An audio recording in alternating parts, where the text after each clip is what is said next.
बिस्मिल्लाहिर्रहमानिर्रहीम। प्रोग्राम मुकाबिल में तमाम देखने वालों को अस्सलाम वालेकुम और हम खुशामदीद कहेंगे। दुनिया बड़ी तेज़ी के साथ तरक्की कर रही है, मगर क्या पाकिस्तान भी उतनी ही तेज़ी के साथ आगे बढ़ रहा है या फिर नहीं? इस सवाल का जवाब तो हम हासिल करने की कोशिश करेंगे हारून साहब से। मगर पाकिस्तान के अंदर सियासत की दुकान हर रोज़ मुख्तलिफ तरीके से चमकाई जाती है, जिसमें तमाम लोग अपने अपने बराबर का हिस्सा ज़रूर शामिल करते हैं। अब एक तरफ तो कराची शहर के हवाले से बहुत सारी खबरें सामने आ रही हैं, अपोजिशन जमातों ने एहतजाज शुरू कर दिया है, मगर अब पहले जो खबर नवाज शरीफ साहब के वतन वापसी से मुतालिक बन रही थी, अब खबर यह बन रही है कि शायद इमरान खान साहब की हुकूमत के दिन गिने जा चुके हैं या फिर तहरीक इंसाफ को घर भेजने का प्लान कर लिया गया है, क्योंकि हुकूमत के अपने ही लोग अंदर से मुखालिफ आवाजें उठा रहे हैं। क्या किसी भी जमात का अनपॉपुलर हो जाना सियासी लिहाज से इस बात का गमाज है कि उसके दिन गिने जा चुके हैं? इस पर हारून साहब का हम तजिया लेंगे, मगर इसके साथ साथ नेशनल सिक्योरिटी पॉलिसी ये आई, इसका इजरा हुआ, इसके ऊपर तमाम लोगों ने बात की, इसकी जरूरत के हवाले से होती रही, मगर इसके तमाम अहम नकात क्या हैं वो आज हम अपने प्रोग्राम में आपके साथ शेयर करेंगे और आपको बताएंगे कि कौन सी अहम चीजें ऐसी हैं इस पॉलिसी के हवाले से जिन पर उतना जोर नहीं दिया गया जितना दिया जाना चाहिए था। मुकम्मल तस्वीर आपके सामने रखेंगे। इसके साथ साथ सानिया मरी के जो नए हकायक मंजर आम पर आए हैं वो भी आपके साथ हम शेयर करेंगे। हारून साहब, जिस तरह से मैंने बात की, सबसे पहले तो सियासत के ऊपर ही हम बात करेंगे। परवेज खटक साहब के हवाले से आपने गुज़श्ता रोज़ बड़ी तफसील के साथ बात की थी, मगर नूर आलम साहब तो एक कदम आगे बढ़ गए हैं। उन्होंने कहा कि ट्रेजरी बेंचेस पे जो लोग बैठते हैं, यानी कि हुकूमत की अगली कितारों में जो लोग बैठते हैं, उनके नाम ECL में डालें, पाकिस्तान बच जाएगा, हुकूमत बच जाएगी, सब अच्छा हो जाएगा।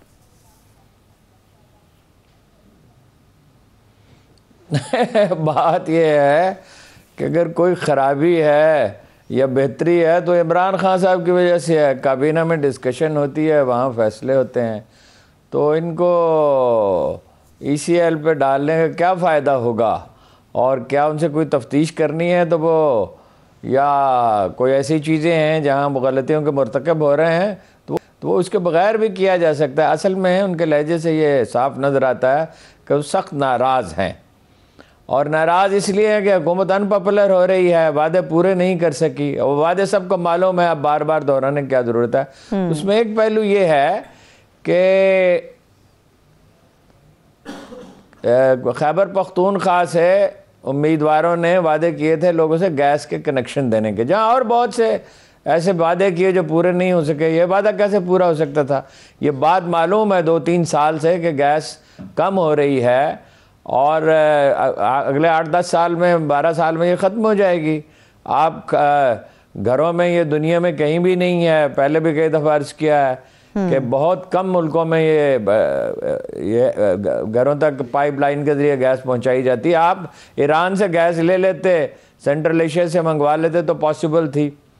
अच्छा, हम्माद अज़हर पे नुक्ताचीनी की जा रही है, उसको टारगेट किया जा रहा है कि उसने ताख़ीर की, मुमकिन है कुछ उसकी कोताही इसमें शामिल हो, लेकिन पैसे कहाँ थे गैस मंगवाने के लिए? और ये फ़ैसला हम्माद अज़हर को तनहा करना था। तो अक़वात पूरी नहीं हुई, हल्के में जाते हैं लोग, नुक्ताचीनी करते हैं। चुनाचे उस पर वो पहले नूर आलम साहब ने पहले भी बरहमी का इजहार किया था जी, और वज़रा पे बरहमी का इजहार किया था। वज़रा तो एक रोल है उनका पॉलिसी में, एक हद तक है, एक हद से ज़्यादा तो नहीं है। और ये हम सब जानते हैं कि मुशीर अक्सर नाक़िस हैं, टीम अच्छी नहीं बनाई है, तैयारी नहीं की। वो किसी ने कहा था कि इतनी तैयारी भी नहीं की जितनी कोई आदमी गंडेरियों का कारोबार करना चाहता हो, रेडी बनाना चाहता हो तो वो 2-3 महीने सीखता है, इतनी भी नहीं की। देख कितने वज़राए ख़जाना बदले, कितने चीफ सेक्रेटरी बदले पंजाब में, कितने IG बदले, कितने FBR के आदमी बदले, कितने फाइनेंस सेक्रेटरी बदले। तो ये तैयारी नहीं थी, गिरफ्त नहीं थी चीज़ों पे, उसकी वजह से हुआ है। अब पैनिक का शिकार हो रहे हैं अनपॉपुलरिटी की वजह से। और पहले अपोजिशन मुनकसिम थी बहुत बुरी तरह, और अब ये भी मुनकसिम हो रहे हैं। बाकी इससे मैं इत्तफाक नहीं करता कि वो हुकूमत जा रही है। एक साहब ने तो यहाँ तक लिख दिया कि मुल्क से भाग जाएंगे इमरान खान। मुल्क से क्या भाग जाएंगे? वो ये उनका मिजाज और टेम्परामेंट ही नहीं, और भागने की उन्हें ज़रूरत क्या है? ये अगर नवाज़ शरीफ और जरदारी खरबों रुपए की करप्शन करके यहाँ रह सकते हैं, नवाज़ शरीफ साहब तो आखिर में खैर भाग गए, तो ये इमरान खान को नवाज़ शरीफ पर क्यास करना दुरुस्त नहीं है। मुकदमात की तैयारी है, ये मैं आपको बता दूँ। यानी अपोजिशन ने इस इम्कान पे कि फ़र्ज़ कीजिए उसे जल्दी हुकूमत मिल जाती है या ताख़ीर से मिलती है 2023 में, तो इमरान खान साहब के ख़िलाफ़ केसेस तैयार कर रखे हैं और कुछ वज़रा के ख़िलाफ़ भी और कुछ अफसरों के ख़िलाफ़ भी, शहजाद अकबर के ख़िलाफ़ भी, और मेरा ख्याल है चीफ मिनिस्टर पंजाब के ख़िलाफ़ भी। तो वो तो खैर किस्सा इसी तरह चलता रहेगा जैसे हमेशा चलता है। 90s के डिकेड में जिसे लास्ट डिकेड कहा जाता है, ज़ाया किया हुआ अशरा, उसी तरह की सिचुएशन रहेगी जब तक कि अपने रवैयों में तब्दीली नहीं लाएंगे। और सबसे ज़्यादा ज़रूरत है इमरान खान साहब को अपने रवैये में तब्दीली लाने की, कि एहतसाब वाहिद एजेंडा नहीं होता हुकूमत का। एहतसाब अपनी जगह पे जारी रहता है और वो अदारे करते हैं। वज़ीर आज़म का ये कहना न्यूयॉर्क में मैं जाके ऐसी बंद करा दूंगा, इस तरह की बातें करना, तो वो उनको तसव्वुर वाज़ेह नहीं है। सिविल ये कौमी सलामती पॉलिसी में भी अदारों पे इतना जोर नहीं दिया गया है, अगरचे ये अच्छी बात है कि एक पॉलिसी आई है सही। अभी, और ये ज़ाहिर है हतमी शक्ल तो नहीं है, उसमें इनपुट ली जाएगी अपोजिशन की भी, मीडिया की भी, सब लोगों की, और मुमकिन है उसमें जहाँ ज़रूरत हो रद्दोबदल किया जाए। हाँ, रद्दोबदल किया जाएगा। ठीक है हारून साहब, ये भी अफवाह है या इसमें कुछ सदाकत आपको महसूस होती है कि पहले जो परवेज़ खटक साहब का रवैया देखा, नूर आलम साहब का देखा, कहा जा रहा है कि इजलास से पहले, जिसके हवाले से परवेज़ खटक साहब की बातें आ रही हैं, उससे पहले उनकी एक कोई मुख्तसर सी मुलाकात जहांगीर तरीन साहब से हुई थी। उसके बाद फिर देखा परवेज़ खटक साहब का बिल्कुल लहजा बदल गया, हमाद अजहर साहब के ऊपर उन्होंने चढ़ाई कर दी, फिर नूर आलम साहब का भी यही बताया जा रहा है। क्या वाकई सदाकत है?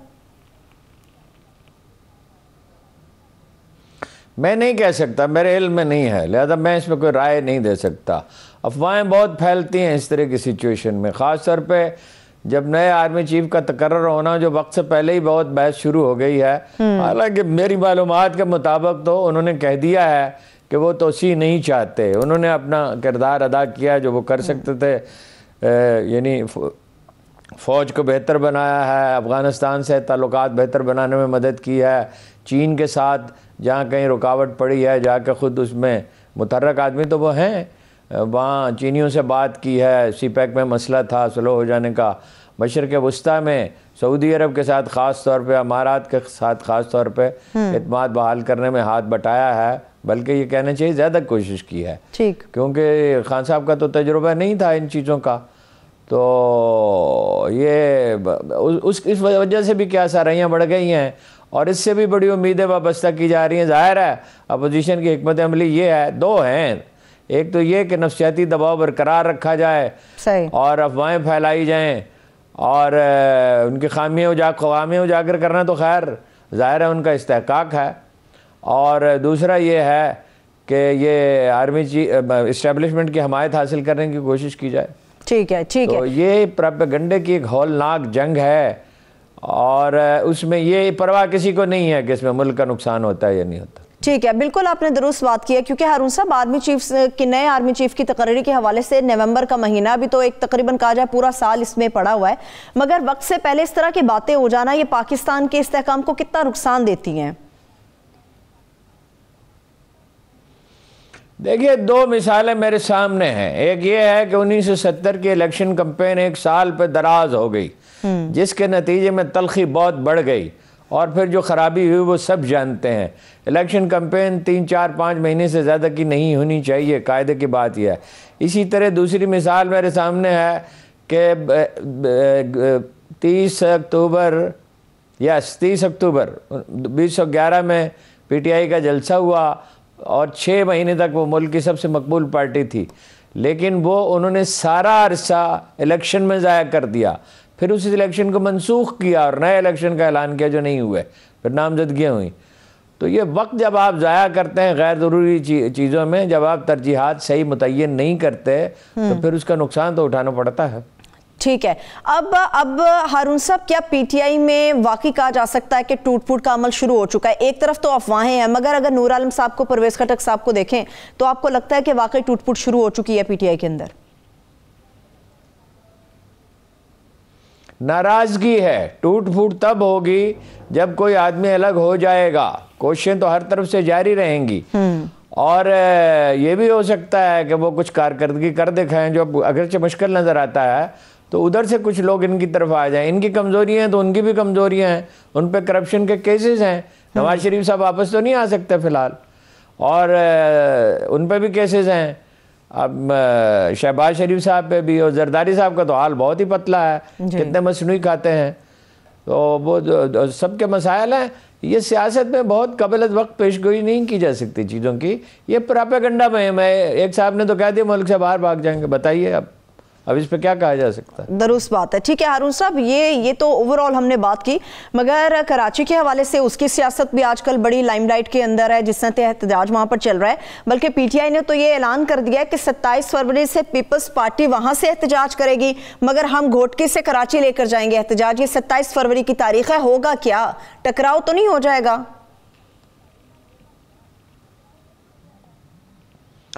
नहीं, टकराव क्या होगा, यही ये उम्मत रिवायात में खो गई, हकीकत खराफात में खो गई।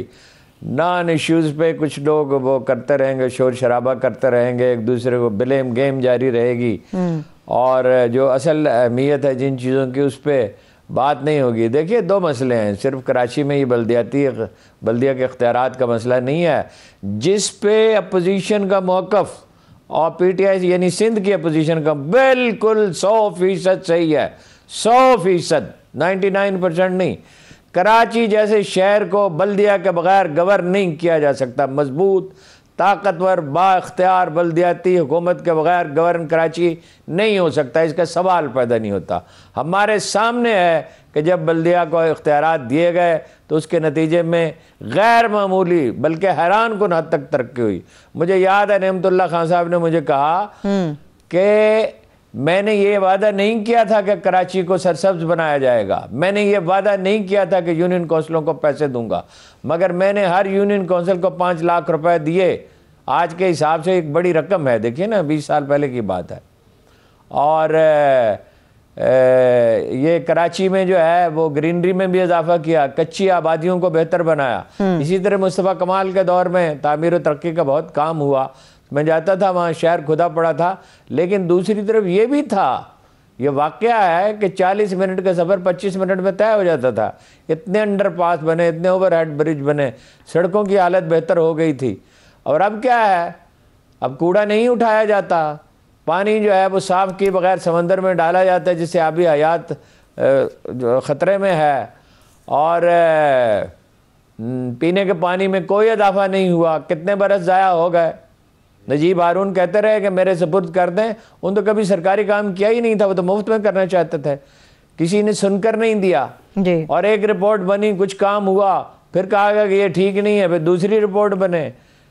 और कोई आपको बताया था 100 अरब रुपए का पानी तो बेच दिया जाता है हाइड्रेंट के जरिए। दुनिया में कहीं ये तमाशा भी होता है कि सरकारी पानी टैंकरों के जरिए बिक रहा हो और शहरी जो है पानी खरीद रहे हो। फिर क्राइम रेट बहुत बढ़ रहा है। 2013 में यही सिचुएशन थी तो रेंजर्स के हवाले कर दिया गया था शहर को जी। तो अब 4 डकैतियां तो एक हफ्ते में हुई हैं हाईवे पे, और टेलीफोन छीनने के, मोबाइल छीनने के, गाड़ियां छीनने के वाक़यात हो रहे हैं, कत्ल के वाक़यात बढ़ गए हैं। तो कराची पुलिस के चीफ ने कहा है कि सिर्फ पुलिस की नफरी में इजाफे से कुछ नहीं होगा, नफरी भी कम है, ये भी अपनी जगह है, लेकिन सेफ सिटी प्रोजेक्ट जो है उस पर अमल होना चाहिए। हर जगह कैमरे लगे हुए होने चाहिए। क्यों नहीं लगे हुए? कैमरे कोई महंगी चीज़ तो नहीं है, आपका ख्याल है कि इस पर बहुत, ये मुझे याद है वज़ीर दाखिला साहब थे वो हरी टाई वाले, अब मैं उनका नाम भी नहीं लेना चाहता, इतनी दफ़ा ले चुका हूँ।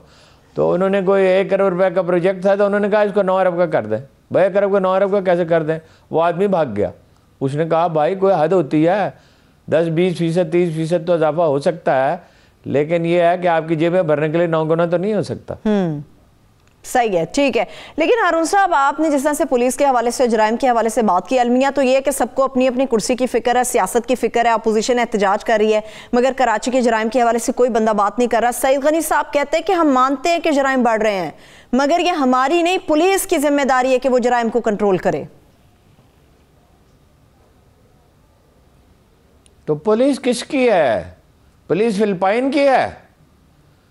वो पुलिस उनकी जिम्मेदारी है। कराची अपना आईजी साहब को तो मैं जानता हूँ, उनकी दयानतदारी पे तो कभी कभी किसी ने कलाम नहीं किया, और ज़हीन आदमी भी हैं, कई दफ़ा मैं उनसे मिला हूँ, और इत्तफाक से मैं उन्हें पहले से जानता था आईजी बनने से पहले। तो वो पुलिस में अगर मॉनिटरिंग ठीक नहीं हो रही, या तकर्रियाँ ठीक नहीं हो रही, या तैनातियाँ ठीक नहीं हो रही, या भर्ती ठीक नहीं हो रही, तो उसको ठीक करें ना जी। तो हमारी नहीं, पुलिस की जिम्मेदारी है। पुलिस ही तो सुबह हुकूमत को करना क्या होता है? लॉ एंड ऑर्डर ठीक रखना होता है, सबसे अहम बात यह है। तो अगर वो सईद गनी साहब ये फरमाते हैं तो ये ताज्जुब खेज बात है, इस पर क्या अर्ज किया जा सकता है। ठीक है, ठीक है हारून साहब, क्या सिंध गवर्नमेंट जो है वो इतनी गरीब हो गई है कि 1.5 से 2 लाख कैमरों हर आईजी के साथ उनका तसादम रहा है, ये बात जो आईजी आता है जी जी जी बिल्कुल दुरुस्त बात है आपकी। मैं अपना सवाल कंटिन्यू कर, अच्छा मेरा सवाल हारून साहब ये था कि क्या पीपल्स पार्टी या सिंध गवर्नमेंट इतनी ज्यादा गरीब हो गई है कि 1.5 से 2 लाख कैमरों की डिमांड की है पुलिस ने, वो भी पूरे नहीं किया जा सकते? क्या कोई पैसा नहीं है हुकूमत के पास वहां पर? आपको बताया था सिंध में फार्मूला ये है कि 35% तो पहले ही हड़प कर लिए जाएंगे, यानी बजट बनाया ही इस तरह जाएगा, कोई बजट हो कोई मंसूबा हो 35% तो हड़प कर लिए जाएंगे। सही। फिर बाकी पैसों में से भी जाहिर है मुख्तलिफ लोग अपना हिस्सा मांगेंगे। वो एक बड़े इम्पोर्टेंट आदमी उसके सिंध हुकूमत के, वो किसी को अपनी एक गन दिखा रहे थे किसी प्रोग्राम में, अचानक मेरी नज़र पड़ी टीवी पे, तो उन्होंने कहा इसकी कीमत क्या है? उन्होंने कहा ये इसकी कीमत का तयन नहीं किया जा सकता, ये एक नादरे रोज़गार चीज़ है, ये अब नहीं बनती। तो ये अपना वो आप देखते नहीं है असले की नुमाइश और कीमती गाड़ियाँ, यानी फिर मिसालें दी जाती है कि यूरोप में फ़लाँ आदमी जो है वो बाइसिकल पे जाता है वज़ीर आज़म और उनकी बेगम जो है, मैं वहाँ गया था सूडान में तो पता चला 2000 में कि वज़ीर आज़म सदर साहब जो हैं उनकी बेगम बसों में सफ़र करती हैं और सदर साहब भी कभी कभी कर लेते हैं बस में सफ़र, कभी सेमिनार में पिछली सब में भी आके बैठ जाते हैं। तो मैं उनका घर देखने के लिए गया तो मैं हैरत ज़दा ही रह गया। स्पीकर का जो सबसे अहम आदमी होता, पहले भी शायद अर्ज किया था, एक कच्ची गली में था, बिल्कुल कच्ची गली में, मकान अच्छा था, बस 10 मरले का मकान हो गया ज़्यादा से ज़्यादा। दायरा को पैमाइश तो मैंने नहीं की, 7 मरले का था या 10 मरले का था, एक सादा सा घर था। तो मैंने कहा सदर साहब का घर दिखाएं, उन्होंने कहा क्या करेंगे देख के, इसी तरह का घर है बस।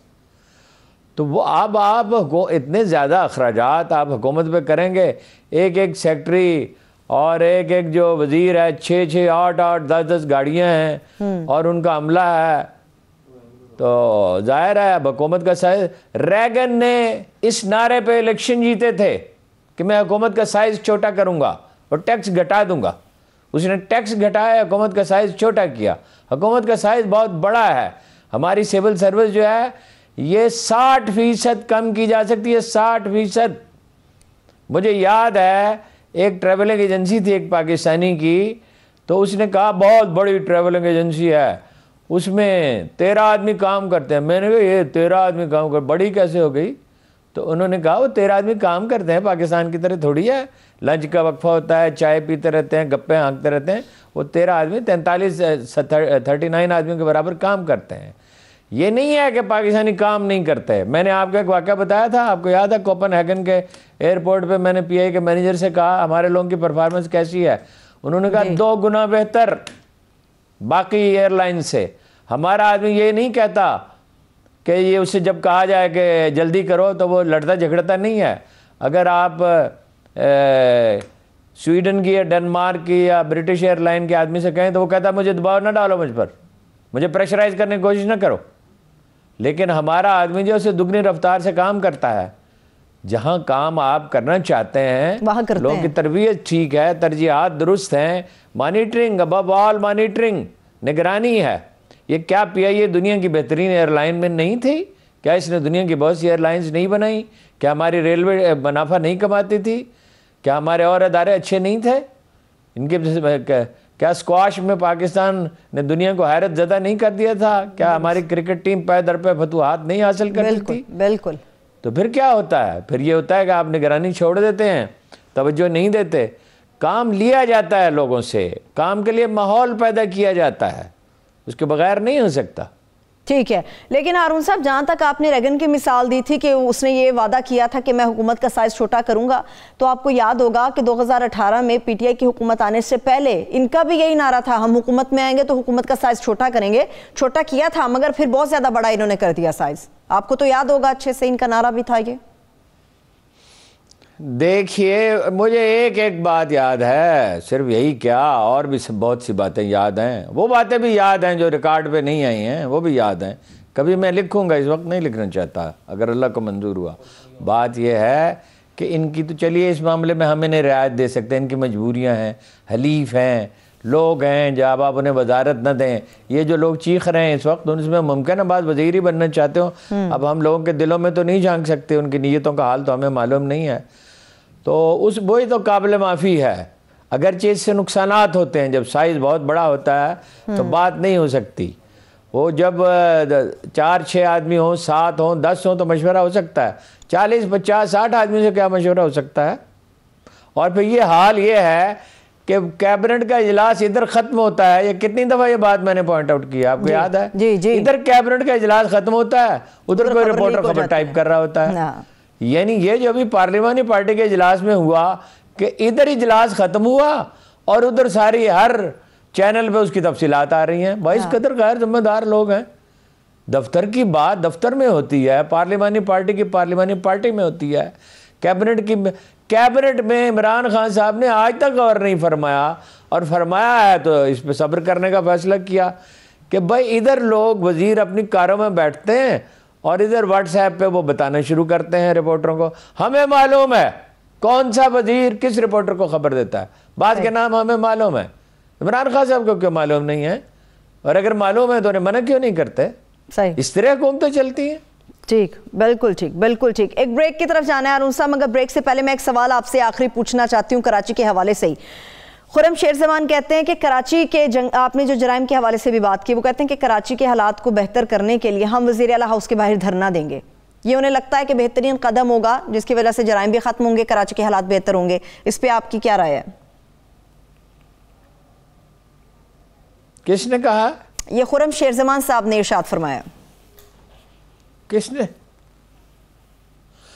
जनाब वाला, कराची, मैंने आपसे कल अर्ज कर दिया था कि बल्दिया कराची को इख्तियारात देने ही होंगे, और कराची क्या हैदराबाद तमाम बल्दियात को इख्तियारात देने होंगे। जमहूरियत की बुनियाद बल्दियाती अदारे हैं, बुनियाद बल्दियाती अदारे हैं। सूबाई असम्बली उसके बाद आती है, कौमी असम्बली और सेनेट उसके बाद आते हैं। लीडरशिप बल्दियाती अदारों से उभरती है, मिडिल क्लास की लीडरशिप, और कोई रास्ता नहीं है। ये अपना रजिस्ट का मज़ामत करते रहेंगे, लेकिन फाइनली इख्तियारात कुछ ना कुछ देने होंगे, कोई चारा नहीं है इसके सिवा। चलिए ठीक है, एक ब्रेक ले लेते हैं। ब्रेक से वापस आएंगे तो नेशनल सिक्योरिटी, जिसके हवाले से बहुत सारी चीज़ें आप लोगों के सामने हैं, मगर वो तमाम चीज़ें जो अब तक पोशीदा है और सामने उस तरह से नहीं आ सकी, उनके निकात के हवाले से हम डिटेल आपके साथ शेयर करेंगे। हमारे साथ रहिए। ब्रेक के बाद एक बार फिर से प्रोग्राम में हम आपको खुशामदीद कहेंगे। कल भी हारून साहब हमने नेशनल सिक्योरिटी पॉलिसी के ऊपर, इसकी ज़रूरत और मकसद के ऊपर बात की थी, मगर इसके काबिल तवज्जो नकात कौन से हैं ये अभी तक सामने नहीं आ सके। आपने इसको देखा है, क्या लगता है आपको कि कौन सी ऐसी चीज़ें हैं जिनके ऊपर कहा जा सकता है बड़ा ज़बरदस्त तरीके से इन्होंने काम किया है?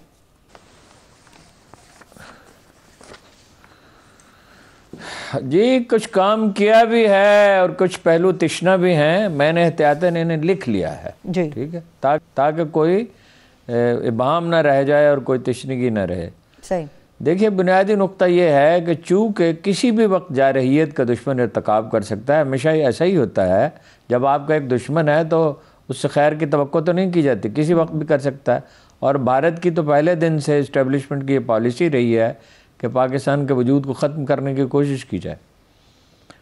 तो ऐसी सूरत में कौमी ताकत के सारे अवामल इस्तेमाल के, हर वो चीज़ जो इस्तेमाल की जा सकती है वो की जाएगी, पूरी कौम को और उसकी पूरी सलाहियत को, और उसका भरपूर जवाब दिया जाएगा। इक़्तिसादी क़ुव्वत बढ़ाई जाएगी। ग़ालिबन अहम तरीन नुक्ता ये है कि इक़्तिसादी हालत बेहतर बनाई जाएगी, ताकि वसाइल मुहैया होंगे तो आप असला बनाएंगे और असला ख़रीदेंगे, और बैरूनी प्रोपेगेंडे का मुकाबला किया जाएगा। वो डिसइंफॉर्मेशन लैब आपको मालूम है ना, 750 वेबसाइट्स जी। तो ये इस वक्त तो असल जंग यही है। यानी एक तो है तकरीब कारी, तहरीक तालिबान पाकिस्तान के ज़रिए और ग्रोहों के ज़रिए, ये NGOs के ज़रिए डिसइंफॉर्मेशन। सही। ये जो अखबार नवीस बात प्रोपेगेंडा करते हैं तो ये उसका हिस्सा है। इनमें से अगर निगरानी इनकी की जाए तो बहुत सी इन्फॉर्मेशन मिल सकती है। बाद NGOs हैं जो वो जासूसी करती हैं और मालूमात फराहम करती हैं दूसरे मुल्कों को। इलेक्ट्रॉनिक वारफेयर में दिफाई सलाहियत बढ़ाई जाएगी। देखिए इसमें तो पहले ही से काम हो रहा है और चीन के ताबन से हो रहा है। आपको पता है कि चीन इसमें बाद पहलों में अमेरिका से आगे निकल गया है। अब तो उन्होंने मसनूई सूरज भी बना लिया है जो ख़ास इलाके के लिए महदूद इलाके में तपश फराहम करता है और सूरज से ज़्यादा फराहम करता है। जदीद टेक्नोलॉजी के हुसूल में खुद मुख्तारी, ठीक, यानी ज़्यादा से ज़्यादा जदीद टेक्नोलॉजी हासिल की। हमने अल-खालिद टैंक बनाया है जो दुनिया का बेहतरीन टैंक नहीं है, बेहतरीन टैंकों में से एक है। और हमने जहाज़ बनाया है और मज़ीद वो J-10 भी बनाने वाले हैं, उसके भी काम शुरू हो चुका है। और असला की दौड़ में शामिल हुए बग़ैर कम से कम जौहरी सलाहियत, ये डिप्लोमेटिक लैंग्वेज है। पाकिस्तान की जौहरी सलाहियत ऑलरेडी इंडिया से ज़्यादा है और उम्मीद है कि हमेशा ज़्यादा ही रहेगी, इसलिए कि ये आखिरी हथियार आपका यही है और इस हथियार को इस्तेमाल नहीं करना होता, इसका खौफ पैदा करना होता है। और इसी वजह से ज़िया-उल-हक ने इसको इस्तेमाल किया था। इंडिया हमले का फ़ैसला कर चुका था 1987 में, मगर हमला नहीं कर सके थे। टांगें काँप रही थी राजीव गांधी की जब ज़िया-उल-हक ने उससे कहा कि अगर ऐसा किया तो हम ऐसा जवाब देंगे कि नामो निशान मिटा देंगे बस शहरों का। ज़ाहिर है मकसद ये तो नहीं था कि एटम बम से हमला किया जाएगा, मकसद ये था कि हमला रोका जाएगा। ये हमला रोकने के लिए है। मैं अपने इस मौक़िफ़ पे बहरहाल कायम हूँ पूरी तरह आज भी कि इंडिया हमला करेगा ही नहीं। कोई छोटी मोटी कार्रवाई कर सकता है और उसका जवाब भी उसे मिल जाएगा।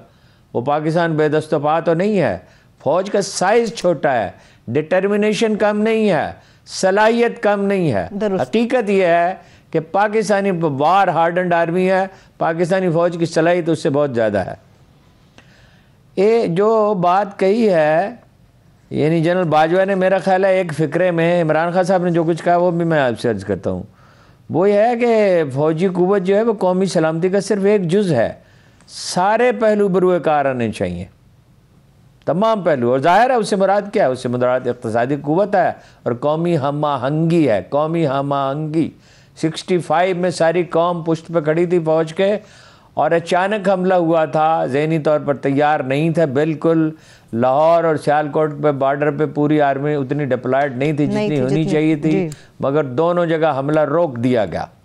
कौम पीछे खड़ी है, ये भी ठीक है कि रोका तो लड़ने वालों ने जो टैंकों के सामने सीने सफ़र हो गए, लेकिन कौम भी तो पुश्त पे खड़ी थी, उससे मोराल बुलंद होता था। यही एक रास्ता है। जंगें सिर्फ फौज नहीं जंग लड़ा करती, कौमें लड़ा करती दुरुस्त, कौम दिफा करती है।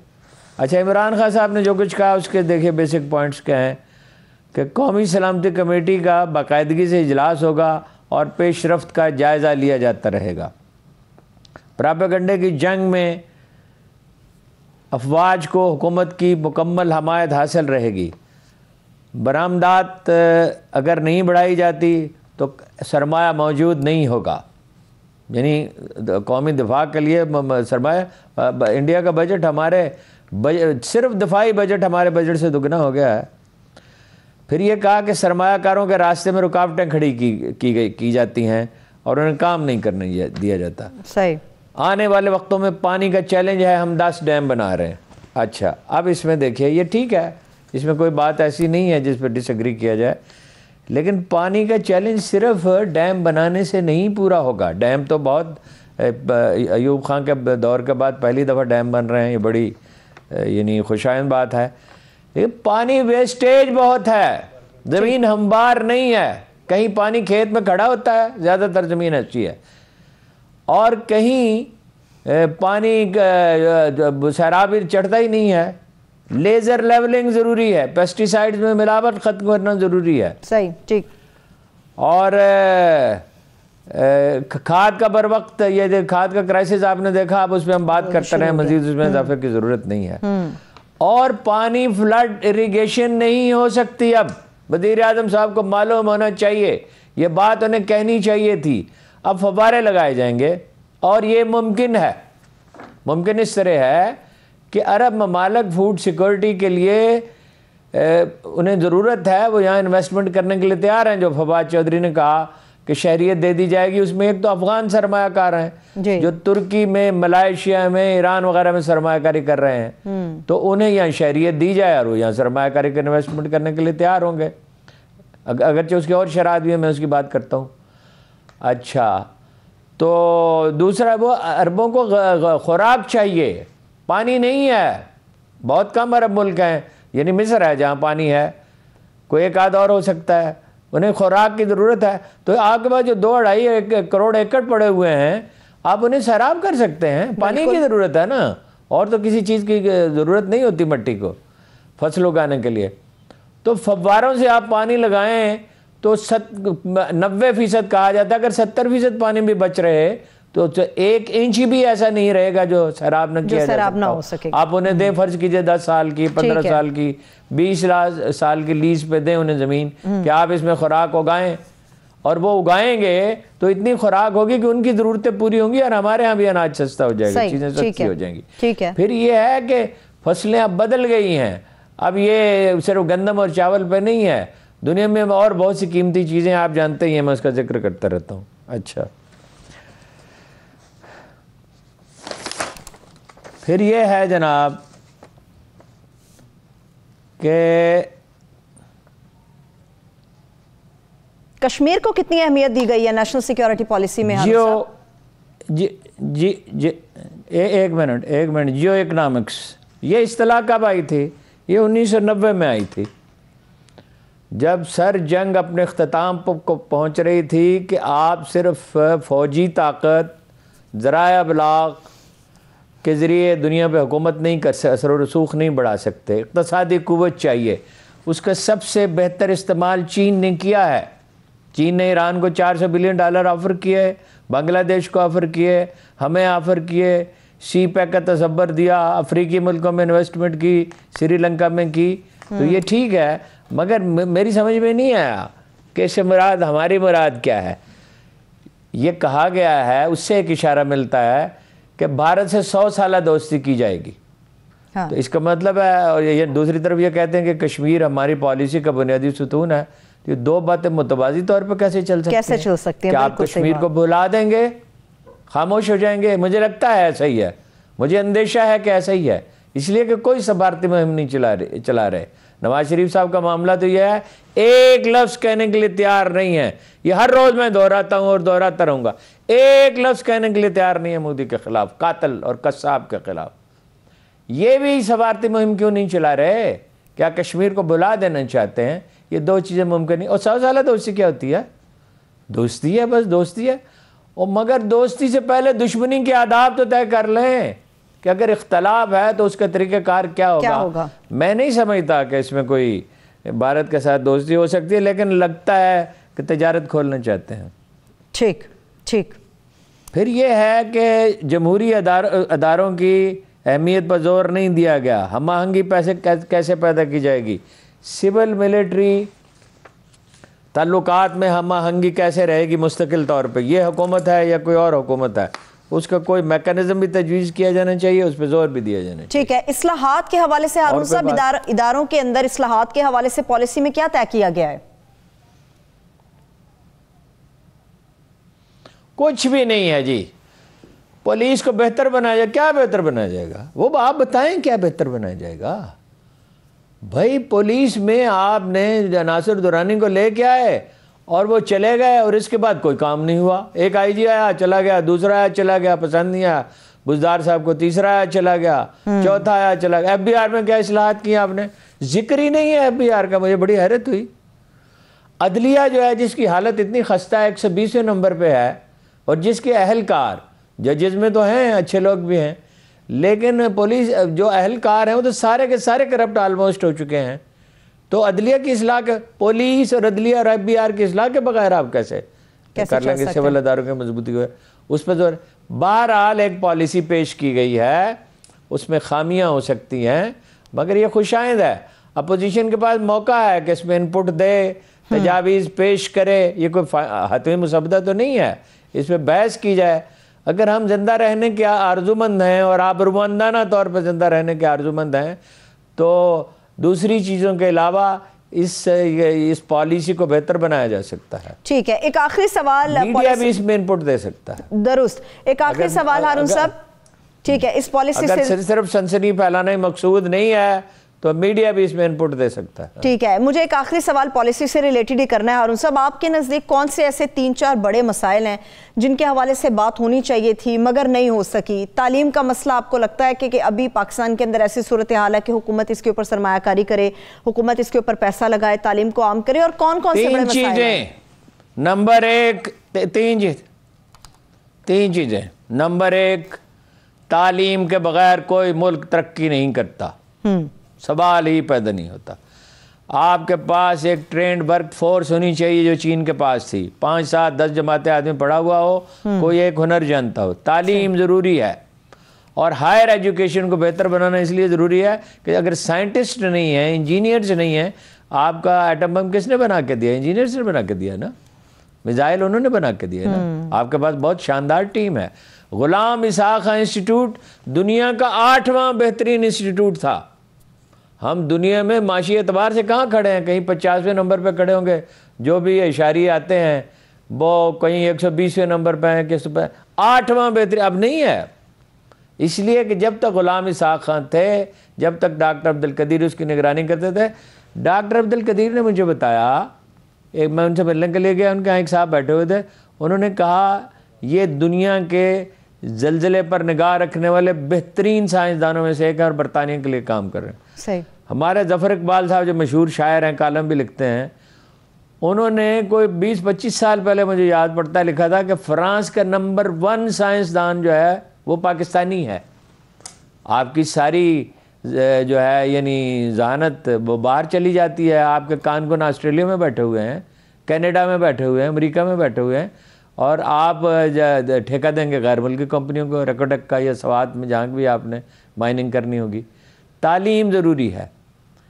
और बाकी तो मैंने आपसे अर्ज कर दिया कि फलां इदारों को बेहतर बनाना जरूरी है। ठीक है, उससे पहले हारून साहब, आप दुनिया के बड़े कारनामों के हवाले से बात कर रहे थे। साइंस की भी आपने बात की, साइंस की भी आपने बात की, तालीम की बात की, अभी चाइना के हवाले से आपने मसनूई सूरज की बात की। पाकिस्तान कहाँ पर खड़ा है? दुनिया तो बहुत तेजी के साथ आगे बढ़ रही है। हाँ, एक और अहम बात, अगले 15 साल में 10-15 साल में आपको इंडस्ट्रियलाइजेशन पर तवज्जो देनी होगी, जिसमें आप बहुत पीछे रह गए। अयूब खान के दौर के बाद कभी भरपूर काम इस पर नहीं हुआ। नौबत यहाँ तक पहुँची कि आपकी फैक्ट्रियाँ लोग यहाँ से उठा के बांग्लादेश और श्रीलंका ले गए, मलाइशिया सर में जाके सरमायाकारी की लोगों ने। वो उस माहौल फराहम करना होगा, और ये इस खींचा तानी के माहौल में, इस तलखी के माहौल में ये मुमकिन नहीं है। ये तलखी कम करनी पड़ेगी। सही है, ठीक है। मैं अपना सवाल फिर से दोहराऊंगी हारून साहब। एक तो आपने मसनूई सूरज के हवाले से चाइना ने तरक्की की है, मगर इसके साथ साथ जो एक नई टेलीस्कोप है, जेम्स वेब टेलीस्कोप, उसने भी हारून साहब एक तहलका मचा कर रख दिया दुनिया में।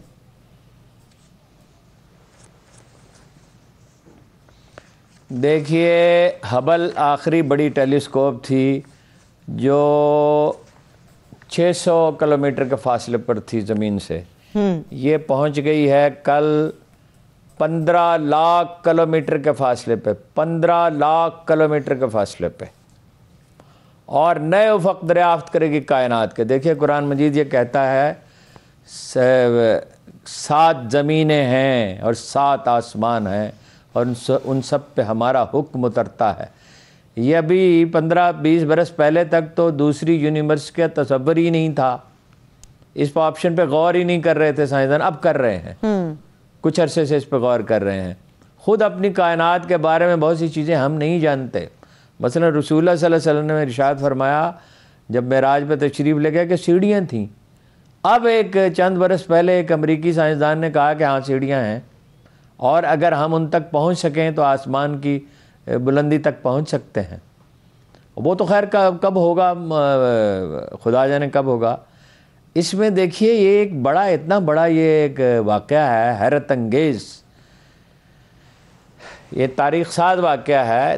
300 एक तो पहले ये है कि वो उसका साइज़ इतना बड़ा था कि उसको फोल्ड करके यानी तह करके एक रॉकेट के जरिए पहुंचाया गया, वैसे नहीं पहुंचाया जा सकता था। हैरान कौन। दूसरी बात यह, और फिर अनफोल्ड कर दिया गया, खोल दिया गया, और कामयाबी के साथ, कोई उसमें खराबी नहीं।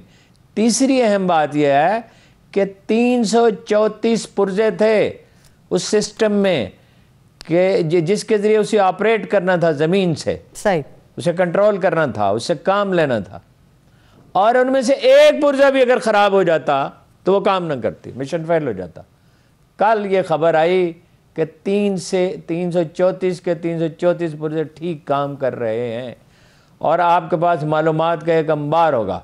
सही है, ठीक है, चलिए ब्रेक की तरफ चलते हैं। अब वो सूरज का है। हारून साहब ब्रेक पर चलते हैं। ब्रेक से वापस आके मसनूई सूरज के हवाले से कुछ मैं आपके साथ बात करूंगी। एक ब्रेक से वापस आके जो दूसरा बड़ा कारनामा है सुपर पावर चीन के हवाले से, वो आपके साथ डिस्कस करेंगे। मगर सानेहा मरी के ऊपर पूरी कौम का दिल अब भी अफसुर्दा है। इसके हवाले से नए हकायक सामने आए हैं, उसकी कुछ डिटेल भी आपके साथ शेयर करेंगे। हमारे साथ रहिए। Welcome back. हारून साहब, मेरे पास आखिरी 5 मिनट है इस सेगमेंट के हवाले से। मसनूई सूरज का कारनामा हमारे साथ शेयर करें। देखिए, सूरज का तो बहुत सिंपल है, यानी उन इलाकों के लिए जहाँ सूरज की तपश नहीं पहुँचती थी। बहुत बड़े पहाड़ होते हैं जिसकी दूसरी समत पे धूप नहीं पहुँचती। हमारे यहाँ सवाबी में पंचपीर एक बड़ा मशहूर गांव है, मेजर आमर साहब का ताल्लुक है जिस इलाके से जी, और जिसे शोहरत मिली उनके वालिद की वजह से, उसकी मैं वहाँ गया हूँ बारहा। तो पहाड़ इस तरह सीधा खड़ा हुआ है कि दोपहर में धूप आती है दूसरी तरफ। इस तरफ पंचपीर है, इस तरफ जो गाँव है उसे काला गाँव कहते हैं। उसके बहुत से लतीफ़े हैं, खैर ये तो मौका नहीं है लतीफ़े सुनाने का।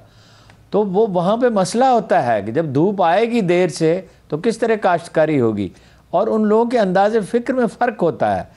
तो ये एक बड़ा अजीबोगरीब वाक़या है। सूरज से नहीं बन सकता, वो तो अल्लाह ताला ही बना सकता है, लेकिन आप ये तो कर सकते। कई अशरों की मुशक्क़त है, देखिए ना कि ऐसा वो उन्होंने कर लिया कि सूरज से ज़्यादा तपश भी पैदा कर सकता है वो।